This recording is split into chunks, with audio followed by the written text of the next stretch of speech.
Welcome to lunch hour debate. This is Satish. హామీల అమలుపై కాంగ్రెస్ను టార్గెట్ చేసింది బీఆర్ఎస్. 6 గ్యారంటీలు ఎక్కడ, 100 హామీల సంగతేంటని మాజీ మంత్రి కేటీఆర్ అంటున్నారు. ఇక పెన్షన్ల జాడే కనిపించడం లేదంటూ మరో మాజీ మంత్రి హరీష్ రావు ఫైర్ అయ్యారు. ఫిరాయింపుల చట్ట సవరణ ఎక్కడంటూ కాంగ్రెస్ను ప్రశ్నిస్తున్నారు గులాబీ పార్టీ నేతలు. గులాబీ పార్టీ ఆరోపణలకు అధికార కాంగ్రెస్ స్పందనేంటి, హామీల అమలెప్పుడు? ఇదే అంశంపై లంచ్ అవర్ డిబేట్లో మాట్లాడబోతున్నాం. చర్చలో పాల్గొంటున్నారు కాంగ్రెస్ పార్టీ నుంచి ఆ పార్టీ శాసనసభ్యులు, ప్రస్తుతం ప్రభుత్వ విప్గా ఉన్న బీర్లా ఐలయ్య గారు, అలాగే 10 టీవీ స్టూడియోలో ఉన్నారు టీఎస్టీఎస్ మాజీ చైర్మన్ బీఆర్ఎస్ నేత డాక్టర్ చిరుమల రాకేష్ గారు డిబేట్లో జాయిన్ అవుతున్నారు. బీర్లా ఐలయ్య గారు, ఈరోజు మాజీ మంత్రి కేటీఆర్ అలాగే మరో మాజీ మంత్రి హరీష్ రావు కామెంట్స్ మీరు చూసే ఉంటారు. హామీల అమలు ఏమైపోయింది? 6 గ్యారంటీల్లో సగం అమలు కాలేదు. 100 హామీలు అన్నారు, అవి అమలు కాలేదు. పెన్షన్ల పెంపు అన్నారు, అవి అమలు కాలేదు. అంటే చెప్పే మాటకి చేసే చేతకి కాంగ్రెస్ పార్టీకి చాలా తేడా ఉంది. ఇప్పుడు ప్రజలకు అర్థమవుతోంది, తెలంగాణ ప్రజలు ఇప్పుడు అర్థం చేసుకుంటున్నారు అంటున్నారు. దానికి మీ స్పందన ఏంటి?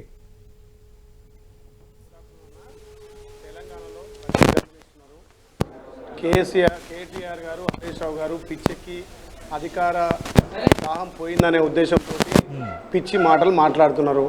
ఇవాళ తెలంగాణ ప్రజలు కాంగ్రెస్ పార్టీకి బ్రహ్మరథం బట్టి అధికారం ఇచ్చిన తర్వాత ప్రజాపాలన ద్వారా గతంలో తల్లి సోనియం ఇచ్చినటువంటి అభయస్థం 6 గ్యారెంటీలో ఇప్పటికే 5 ఇంప్లిమెంట్ చేసినాం.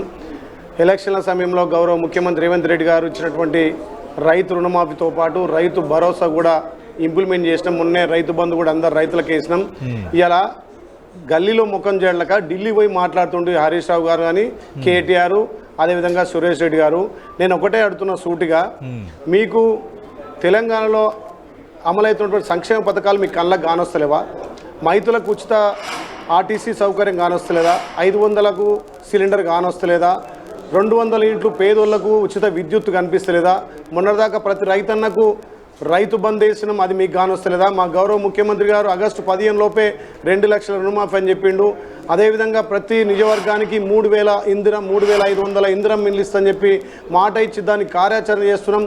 దాని డిజైనింగ్ కూడా చేస్తున్నాం. ఒక్కొక్కటిగా తెలంగాణలో 90 రోజులనే 30,000 ఉద్యోగాలు నోటిఫికేషన్ ఉద్యోగాలు ఇచ్చినాం. ఇవాళ మెగా డిఎస్సీ చేయబోతున్నాం. ఈ రకంగా ఒక్కొక్కటి వేసుకుంటూ మొన్న మా గౌరవ ముఖ్యమంత్రి పార్లమెంట్ ఎలక్షన్లో మా ఈ 100 రోజుల పరిపాలనకు రెఫరెండం అన్నాడు. ఏ ముఖ్యమంత్రి కూడా అంత ధైర్యం చేయడు. కానీ ఇవాళ తెలంగాణ ప్రజలు గతంలో 65 సీట్లు మెజార్టీతో గెలిపిస్తే ఇవాళ పార్లమెంట్లో కూడా 65 సీట్ల మెజార్టీతో పాటు గతంలో 39% వస్తాయి సార్, 40% ఓట్లు మాకు వచ్చినాయి. దీని చూసి అన్న ఇవాళ బీఆర్ఎస్ వాళ్ళు ఇంకా వాళ్ళ బుద్ధి మార్చుకోవాలి. ఉచిత హామీలు అంటున్నాడు. గత 10 ఏళ్ళుగా మీకు తెలంగాణ ప్రజలు అధికారం ఇస్తే ఎక్కడ రుణమాఫీ చేసిరు? మీరు ఎక్కడ డబుల్ బెడ్రూమ్ కట్టిరు? ఎవరికి మీరు ఉద్యోగాలు ఇచ్చిరు? అన్నీ మీ ఇంట్లో ఉద్యోగాలు వచ్చినాయి, మీకే నీళ్లు నిధులు మీ పాలైన తప్ప తెలంగాణలో ఒక్కటి అమలు చేయకపోతేనే కదా మిమ్మల్ని పక్కన పెట్టి ఇలా కాంగ్రెస్ పార్టీకి పట్టం కట్టి ప్రజాపాలన ద్వారా సంక్షేమ పథకాలు అందిస్తుంటే ఇలా పిచ్చెక్కి మాట్లాడుతుండే హరీష్ రావు, కేటీఆర్, సురేష్ రెడ్డి గారు మీకు ఈ గల్లీలో ముఖం చేయలేకనే ఢిల్లీ పోయి మాట్లాడుతున్నారు. రైట్ రాకేష్ గారు, గల్లీలో ముఖం చెల్లక ఢిల్లీలో మాట్లాడుతున్నారు. హామీల అమలుకి సంబంధించి మా ప్రభుత్వం నచ్చితేనే ఓట్లు వేయమని చాలా ధైర్యంగా మా ముఖ్యమంత్రి రెడ్డి గారు రెఫరెండం అని పార్లమెంట్ ఎలక్షన్స్కి వెళ్తే అసెంబ్లీ ఎలక్షన్స్లో వచ్చిన 39% కంటే 1% అదనంగానే వచ్చింది. మరి ప్రజల మద్దతు ఉన్నట్టా లేనట్టని బీర్లా ఐలయ్య గారు అడుగుతున్నారు.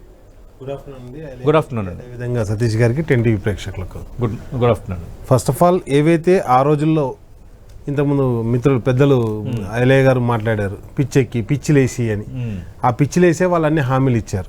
ఎందుకంటే ఆ పదాన్ని మనం వాడకూడదు కానీ వాడారు. ఆ పిచ్చి హామీలు ఏవైతే ఉన్నాయో, ఒక చేతిలో రాజ్యాంగాన్ని పట్టుకొని, ఒక చేతిలో అంటే రాజ్యాంగాన్ని పట్టుకొని పాంచనాయ అని చెప్పి పిచ్చిలేసి తిరుగుతున్నటువంటి రాహుల్ గాంధీని అడగడానికి ఈరోజు ఢిల్లీకి వెళ్ళడం జరిగింది. ఏదైతే ఆ పాంచనాయలో వాళ్ళు చెప్పినటువంటి మేనిఫెస్టోనో వాళ్ళు తప్పుతున్నారు కాబట్టి అది ప్రశ్నించడానికే ఢిల్లీకి వెళ్ళడం జరిగింది. ఏవైతే ఆ రోజు మొత్తం కూడా 420 హామీలు ఇచ్చేసి ఆ హామీలు ఎందుకు అమలు చేయట్లేదని చెప్పేసి, అది రైతుల గురించి కావచ్చు, బీసీల గురించి కావచ్చు. ఐలన్న కూడా బీసీ నాయకుడు, ఒక బీసీగా ప్రశ్నిస్తున్నా 42% రిజర్వేషన్ ఇస్తా అని చెప్పేసి ఎక్కడ ఇచ్చారని చెప్పేసి ఈరోజు బీసీలందరూ ప్రశ్నిస్తున్నారు. కాబట్టి నేనేమంటున్నా అంటే అది ఎస్సీ, ఎస్టీ, యువత ఏదైతే డిక్లరేషన్ ఇచ్చారో అవన్నీ కూడా ప్రశ్నించడం జరుగుతుంది. అండ్ నెక్స్ట్ వచ్చేసి వాళ్ళు చెప్పినటువంటి తెలంగాణ ప్రజలు మిమ్మల్ని ఆయన తెలంగాణ నెక్స్ట్ వచ్చేసి తీర్పు రెఫరెండం అని చేసి ఎందుకు చెప్తారు. మాట్లాడుతున్నారు? రెఫరెండం అయితే వాళ్ళు గెలిచిందే 8 దానికి రెఫరెండం అవుతుందా? మరి గెలిస్తే 16 గెలిస్తేనేమో రెఫరెండం అయితే కానీ తిరస్కరించినట్టే కదా. మరి మేము 16 గెలిస్తాం ఎట్లా 14 గెలిస్తాం తీసుకెళ్ళినా? అని చెప్పినటువంటి మీ గతంలో ఉన్న సీట్లన్నీ నడవలే ఇప్పుడు మీకు కదా. తెలంగాణలో ఒక్క ఒకటి సీటు లేదు కదా. అంటే అసెంబ్లీ- మీకు తెలంగాణలో ఒక్క సీటు ఇవ్వలే కదా. మిమ్మల్ని తిరస్కరించారు కదా. మీకు తెలంగాణలో వచ్చింది గుండు సున్నా కదా. అది వచ్చింది రాలేదని అంటలే కదా. ఓకే. కానీ అదే టైంలో నేను ఏమంటున్నా అంటే ఈ రోజు ఒక చేతిలో కాంగ్రెస్ పార్టీకి 14 సీట్లు వచ్చేది. మీ టీఆర్ఎస్ పార్టీ బీజేపీకి అమ్ముడు పోయింది. ఓకే, అన్నా, ఓకే. మీ మా TRS నాయకుడు పార్టీ కేటీఆర్ గారు, అమ్ముడు పోయి మా నాయకుడు ఇవాళ మాకు హరీష్ సీట్లు రావు గారు, లేకపోతే 14 రైట్, సీట్లు వచ్చేది. ఢిల్లీలో ప్రశ్నించడం ఐలే గారు నేను అడుగుతాను ఒక్క నిమిషం. అంటే 6 గ్యారంటీల అంశాన్ని మళ్ళీ ఒకసారి ప్రస్తావించారు. ఐలే గారు చెప్పారు 5 గ్యారంటీలు ఆల్రెడీ వాళ్ళు రైట్ అమలు సార్, చేశారు. 5 ఇంకొక గ్యారంటీ ఇంకొక గ్యారంటీ మిగిలి ఒక్క గ్యారెంటీ చెప్తాను సార్. లేదు అది ఒకటి. రెండు రైతు రుణమాఫీ జరగదు, రైతు రుణమాఫీ కనుక చేస్తే నేను రాజీనామా చేస్తానని మీ పార్టీకి చెందిన నేత మాజీ మంత్రి హరీష్ రావు ఆ మధ్యన ఒక స్టేట్మెంట్ కూడా చేశారు. కానీ రైతు రుణమాఫీకి సంబంధించి ఆల్రెడీ కాంగ్రెస్ పార్టీ నిర్ణయం జరిగిపోయింది. ఈ నిర్ణయం సార్ మీకు ఒకటి చెప్పన్నా. అలాగే One minute, sir. Mega DSC 30,000 పోస్టుల భర్తీ ఎగ్జామ్స్ అన్ని కాంగ్రెస్ పార్టీ నేతలు రైట్ సార్. 9వ తారీఖు నాడు మేము సంతకం పెడతాం రైతు రుణమాఫీకి అన్న రోజు హరీష్ రావు గారు అన్నారు. 9వ తారీఖు అయిపోయి కూడా ఒక 6 నెలలు కావస్తుంది. ఓకే. అండ్ నెక్స్ట్ వచ్చేసి నేను ఏమంటున్నా అంటే వాళ్ళు ఏదైతే హామీలు అని చెప్పారా 6 గ్యారెంటీలు అని చెప్పారు. 6 గ్యారెంటీలు ఒక్క గ్యారెంటీ తీసుకుందాం, ఎక్కువద్దండి. వాళ్ళు ఏదైతే అన్నారో ఇక్కడ ఏది మహాలక్ష్మి మహిళలకు ప్రతి నెల 2,500 రూపాయల భృతి, 500 గ్యాస్ సిలిండర్, మహిళలకు ఆర్టీసీలో ఉచిత బస్సు ప్రయాణం. ఒకటే మహాలక్ష్మి తీసుకున్నా. 2,500 రూపాయలు ఎవరికైనా అందుతున్నాయా? నెంబర్ 1.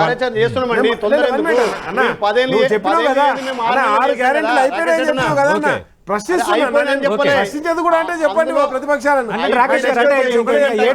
రైతు బంధు ఇప్పటి వరకు ఐలాండ్ కన్నా పడ్డదా? నాకు కూడా ఫోన్ అప్ప చెప్తా. అకౌంట్ నెంబర్ ఇస్తా. ఈ రోజుకు నాకు రైతు బంధు పడ్డదా, ఈ సీజన్ రైతు బంధు పడ్డదా చూపెట్టమని చెప్పి ఆల్రెడీ దాని మీద గ్రౌండ్ వర్క్ జరుగుతోంది. రైతు బంధు ఎవరికి వేయాలని దానిపైన ఒక క్రైటీరియా సిద్ధమవుతుందని మంత్రులు కూడా మాట్లాడుతున్నారు. రాకేష్ రెడ్డి 99% రైతు బంధు పడ్డది. నేను ఒకటే మాట చెప్తున్నా. ఈ రోజు వాళ్ళు ఇచ్చినటువంటి హామీయే 500 రూపాయలు ఏదైతే పంట మీద ఎక్స్ట్రా ఇస్తా అని చెప్పారు కదా. వరికి ఏదైతే ఉన్నదో 2,200 రూపాయలు అంటే దానికి 500 కలిపి 2,700 అన్నారు. ఏ ప్రభుత్వంగానే 5 సంవత్సరాలకే సార్ ప్రభుత్వం గెలుచుకునేది. 5 సంవత్సరాలకు గెలుచుకున్నప్పుడు నువ్వు ఆల్రెడీ రెండు కాపులు వెళ్ళిపోయినాయి, ఇంకున్నాయని ఇంకెనిమిది మొత్తానికి మొత్తం అబద్ధపు హామీలతోటి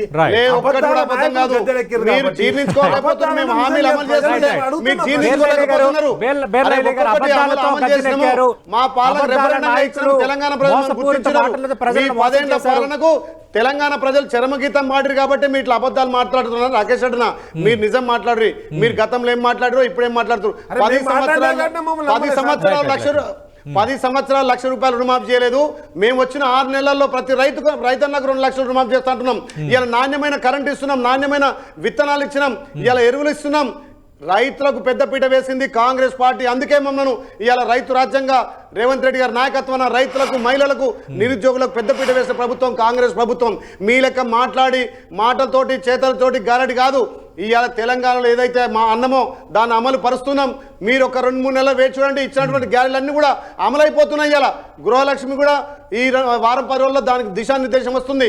ఇందిరమ్మ ఇండ్లు కూడా మొన్న మా కమిటీ కూర్చొని ఏ రకంగా వేయాలి, ప్రతి ఇంటికి కూడా ఫ్యూచర్లో కరెంటు ఉచితంగా ఉండడానికి సోలార్తో తయారు చేస్తున్నాం.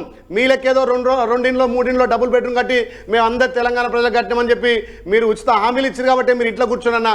ఇప్పటికైనా ప్రతిపక్షంలో ఉన్నారు మీరు, మాకు సూచనలు సలహాలు ఇవ్వండి. గౌరవ ముఖ్యమంత్రికి మీరు సలహాలు ఇవ్వండి. అసెంబ్లీకి రండి. మీ ప్రతిపక్ష నాయకుడు అసెంబ్లీకి రాడు, ప్రజల పక్షాన కొట్లాడమని ప్రతిపక్షం ఇస్తే కనీసం దాన్ని కూడా నిర్వహించలేని మీరు ఇవాళ ఢిల్లీలో పోయి మాట్లాడుతున్నారు. ఏముంది ఢిల్లీలో మీకు? ఏముంది ఢిల్లీలో మీకు? అంటే మీకు అర్థమైంది దోస్తాను కాబట్టి ఢిల్లీలో ముఖం చెల్లలేదు కాబట్టి ఢిల్లీ వెళ్ళారని మీరు ప్రారంభంలో అన్నారు, ఇప్పుడు కూడా ప్రస్తావించారు. వాళ్ళు అడుగుతుంది ఏంటంటే పార్టీ ఫిరాయింపులకు సంబంధించి చట్ట సవరణ చేస్తా ఉన్నారు. పార్టీ ఫిరాయింపులపైన ఒక ప్రత్యేక చట్టం రావాలని మేనిఫెస్టోలో అన్నారు. కానీ కాంగ్రెస్ పార్టీ ఫిరాయింపులు ప్రోత్సహిస్తోంది. మా పార్టీ ఎమ్మెల్యేలని, మా పార్టీ ఎమ్మెల్సీలని ఏ విధంగా తీసుకుంటారు? మేము కూడా గతంలో కాంగ్రెస్ పార్టీ ఎమ్మెల్యేలను తీసుకున్నాం, అది విలీనం. ఇది ఫిరాయింపు, విలీనానికి ఫిరాయింపుకి తేడా ఉందని కేటీఆర్ అంటున్నారు. అంటే అన్న వాళ్ళు చేసే సంసారం మేము చేసే వ్యభిచారమా? ఇదేనా వీళ్ళు నేర్చుకుంది? పార్టీ ఫిరాయింపులు ప్రోత్సహించింది కేసీఆర్.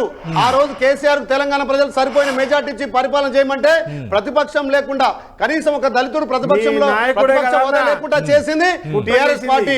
ఇవాళ తెలంగాణ ప్రజలు బుద్ధి చెప్పారు. ఇవాళ పార్టీ ఫిరాయింపులు కాదు, ప్రజాపాలన గౌరవ ముఖ్యమంత్రి రేవంత్ రెడ్డి గారి పనితీరు, ఆయన ప్రజలతోటి ఎమ్మెల్యేతోటి సంబంధంతో వచ్చి చేరుతుంది తప్ప మేము పార్టీ ఫిరాయింపు చేస్తారని స్వచ్ఛందంగా ప్రజాపాలన నచ్చి ఎమ్మెల్యేలు ఎమ్మెల్సీ వస్తారు. ఇంకా 25 మంది ఎమ్మెల్సీలు అందరూ కూడా పార్టీలోకి వస్తున్నారు. టీఆర్ఎస్ పార్టీ మొత్తం కాంగ్రెస్ పార్టీలో చెప్తున్నారు. బండి సంజయ్ కూడా 26 మంది ఎమ్మెల్యేలు టచ్ లో ఉన్నారు అంటున్నారు. రైట్ రైట్ 7 నెలల నుంచి అంటున్నారు. ఒక ఎమ్మెల్యే తీసుకుంటా 7 నెలల నుంచి బండి సంజయ్ 25 మంది అంటున్నారు. అవును, 7 నెలల నుంచి ఒక ఎమ్మెల్యే గానీ ఒక ఎమ్మెల్సీ గానీ తీసుకోగలిగిరా? రైట్ రైట్, అది కరెక్టే, అది వాస్తవమే. ఇక్కడ రాకేష్ గారు చూసి వస్తారు. పార్టీ ఫిరాయింపులు కాదు.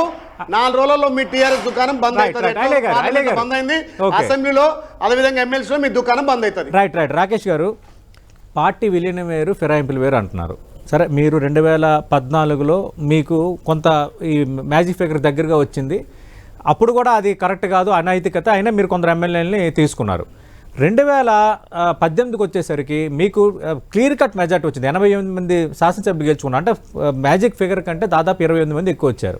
అయినా కూడా మీరు పార్టీ ఎమ్మెల్యేలను చేర్చుకున్నారు.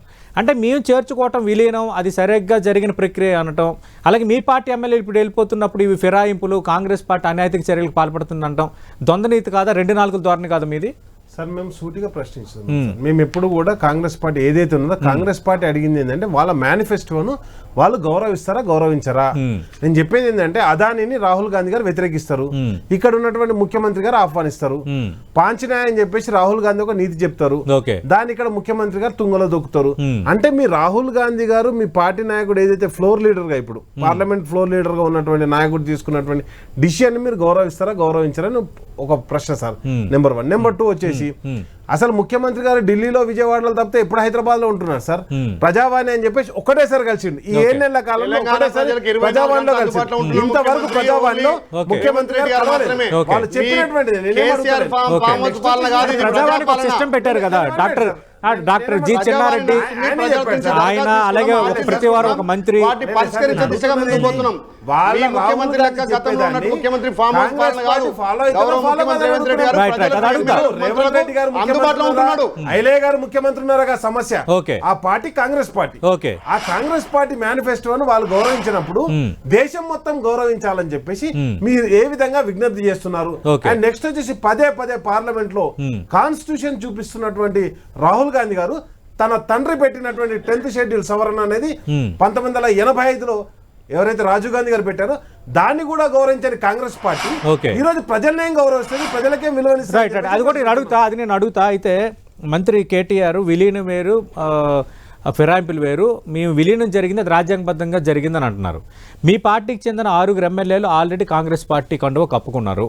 మరో 20 మంది చేరితే మీకు వచ్చిన 39 మంది ఎమ్మెల్యేలు 26 మంది ఎమ్మెల్యేలు వెళ్తే 3 వంతుల్లో 2 వంతులు విలీనం అవుతుంది. అప్పుడు అది రాజ్యాంగబద్ధం అవుతుంది. అప్పుడు ఒప్పుకుంటారా కేటీఆర్? అప్పుడు అది కరెక్టే, మేము తప్పు పట్టమంటారా? నేనేమడుగుతున్నానంటే ఈ రోజు మేము అడుగుతున్నది వాళ్ళ కాన్స్టిట్యూషన్ ని అడుగుతున్నాం. కాంగ్రెస్ పార్టీకి ఒక మేనిఫెస్టో ఉంది కదా, అది కాంగ్రెస్ పార్టీ కాన్స్టిట్యూషన్ అన్నట్టు కదా. నా మేనిఫెస్టో ఉన్నప్పుడు నా కాన్స్టిట్యూషన్ అది, నా పార్టీ కాన్స్టిట్యూషన్ అన్నట్టే కదా. నీ కాన్స్టిట్యూషన్ నువ్వు గౌరవించినప్పుడు ప్రజల్ని గౌరవిస్తాను ప్రశ్నిస్తున్నాం.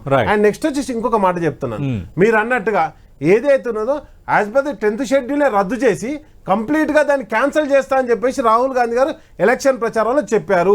చెప్పినటువంటి వ్యక్తి ఆ రోజు దానం నాగేందర్ గారికి బీఫామ్ ఇచ్చారు. మరి అసలు వాళ్ళ దగ్గర ఇంకోటి నేనేమంటున్నా, సుప్రీం కోర్టుకు పోయింది ఎవరండి? సుప్రీం కోర్టుకు పోయింది కాంగ్రెస్ పార్టీ.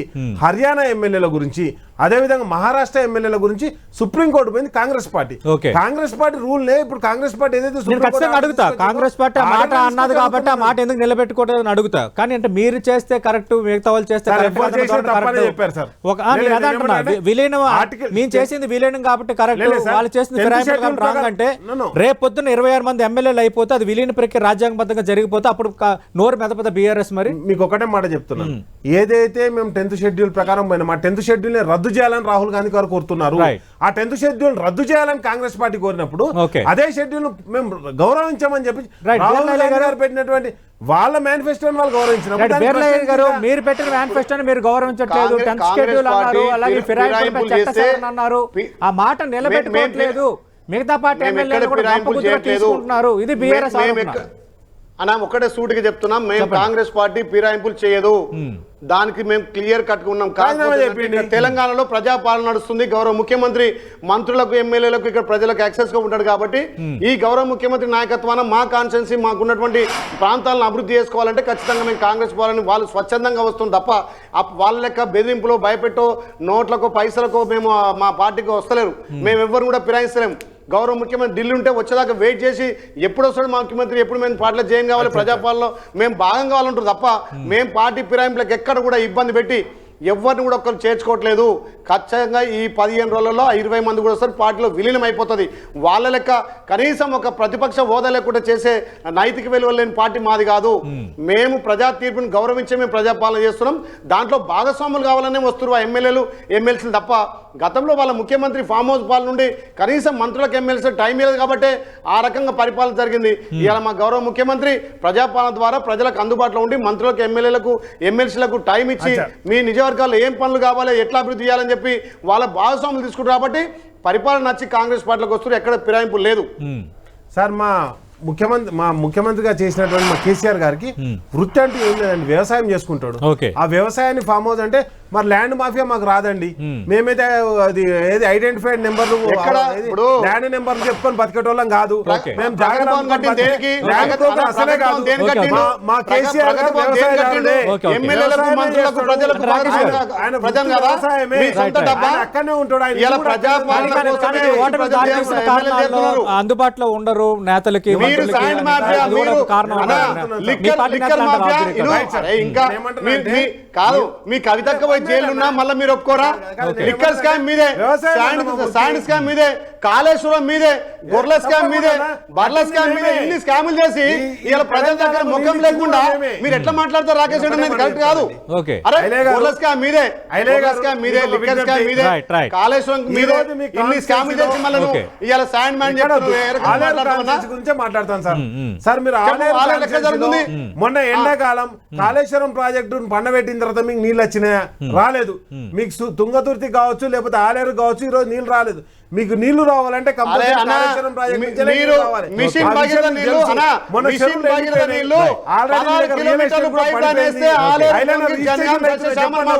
16 కిలోమీటర్లు మిషన్ భగీరథ పైప్ వేయడం తోటి ఇలా జన్గాము ఆలేరు భువనగిరి నీళ్లు అందకపోయినాయి. మిషన్ భగీరథ లేదు.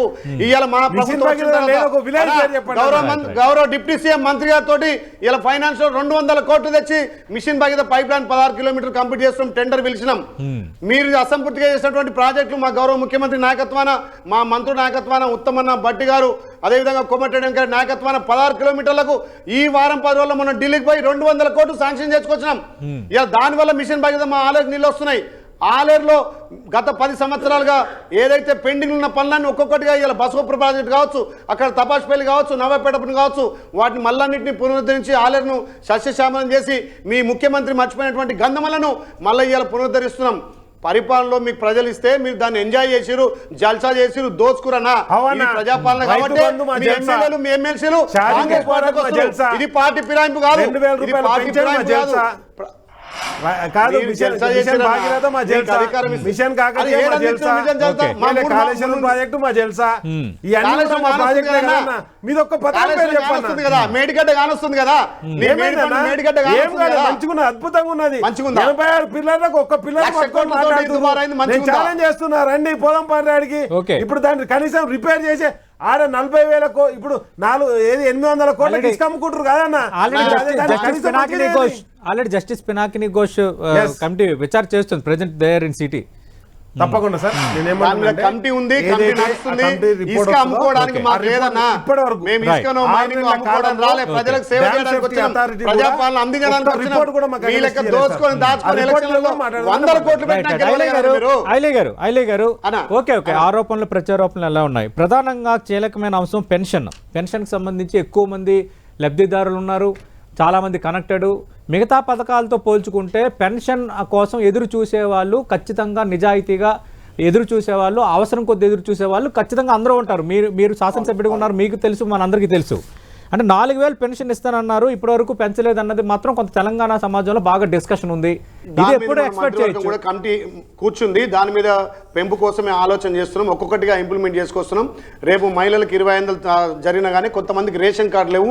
ఇప్పుడు రేషన్ కార్డులు ఇవ్వగానే పెన్షన్ల మీద దృష్టి పెట్టి అతి త్వరలోనే మేము ఇచ్చినటువంటి 4,000 పెన్షన్ కంప్లీట్గా ఇంప్లిమెంట్ చేయడానికే మా మంత్రివర్గం మన ఆలోచన చేసింది. ఒక్కొక్కటిగా అమలు చేసుకుంటూ పోతామన్నా.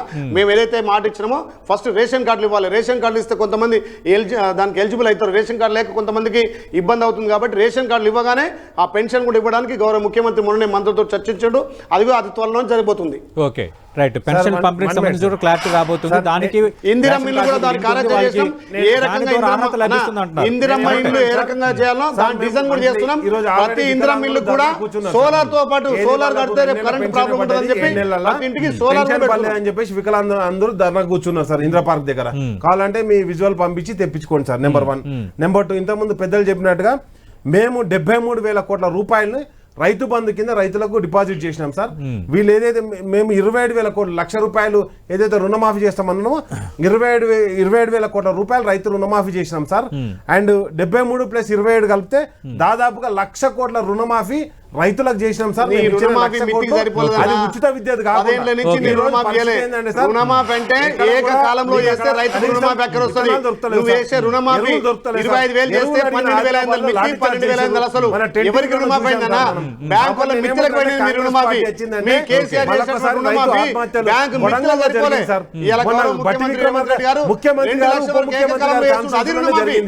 ఎస్ఐ గారు ఆత్మహత్య చేసుకున్నారు. 2 లక్షల రుణమాఫీ అయితే డెసిషన్ అయింది కదా ఒకేసారి. డిసిజన్ అయింది కానీ ఇంతవరకు కాలేదు సార్. మేము ఇచ్చిన 1,00,000 కోట్లు 73,000 కోట్ల రూపాయలు మేము ఓన్లీ రైతు బంధు చేసినాం సార్. అదే విధంగా 21,000 కోట్ల రూపాయలు మేము రైతు రుణమాఫీ 1,00,000 కోట్ల రూపాయలు డైరెక్ట్ చెప్తున్నాం. వాళ్ళు ప్రభుత్వంలో చెప్పండి, మేము ఇయ్యలేదంటే చెప్పమని చెప్పండి. రైట్. థ్యాంక్ యూ ఐలయ్య గారు, థ్యాంక్ యూ రాకేష్ గారు. మనం చూస్తున్నాం తెలంగాణలో హామీల అమలుపై రాజకీయ పార్టీల మధ్య కాక ముదురుతోంది. ప్రధానంగా 7 నెలలు కావస్తున్నా కొన్ని హామీలు అమలు చేయలేదు అన్న అంశాన్ని బీఆర్ఎస్ పదే ప్రస్తావిస్తోంది. మీలా కాదు, మేము ప్రతి హామీని నెరవేరుస్తాము, 1 by 1 చేసుకుంటూ వస్తున్నాం, అవినీతి లేదు, ప్రజా సంక్షేమమే మాకు టార్గెట్. అలాగే ఎమ్మెల్యేల చేరికను కూడా కాంగ్రెస్ పార్టీ సమర్థించుకుంటుంది.